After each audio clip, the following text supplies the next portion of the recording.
আগামীকাল ছিল অমাবতী, তাই আমাদের পাড়াতে সব বয়স্ক বিধবা মহিলাদের ফল, দুধ, বস্ত্র দিয়েছিল। সেদিন আর দুধটা রান্না করা হয়নি, আর আমাদের যেহেতু ফ্রিজ নেই তাই পাশের বাড়ি কাকিমাদের বাড়িতে ফ্রিজে রেখে এসেছিল মা। আজকে মা একটা সিমইয়ের প্যাকেট কিনে এনেছে, তাই আমি কাকিমাদের বাড়ি থেকে দুধটাও নিয়ে এলাম। কড়াইতে অল্প করে একটু সাদা তেল দিয়ে সিমইটা হালকা একটু লাল লাল করে ভেজে নিয়েছি।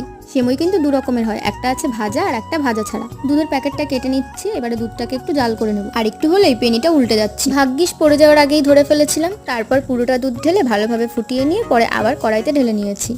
এবারে সেই ভেজে রাখা সেমইটা দুধের মধ্যে দিয়ে রান্না করে নেব, সেমইটা গলে যাওয়া পর্যন্ত। তোমরা কারা কারা সেমই খেতে খুব পছন্দ করো কমেন্ট করে কিন্তু আমাকে জানিও। এদিকে দেখো সেমইটাও কিন্তু গলে গেছে আর দুধটাও শুকিয়ে এসেছে। এখন এর মধ্যে দিয়ে দেবো চিনি। চিনিটা দিয়ে আবারও 1 মিনিট মতো জাল করে নিয়েছি। সেমইটা আমার রান্না করা হয়ে গেছে, এবারে আমি এটাকে নামিয়ে নিচ্ছি। ঘরে কিশমিশ, কাজু বাদাম দুটোর কোনোটাই ছিল না, তাই আর দিতেও পারলাম না। কিশমিশ কাজু দিলে সেমইটা আরো বেশি টেস্টি হতো। কে কে সেমই খাবে আমাদের বাড়িতে চলে এসো।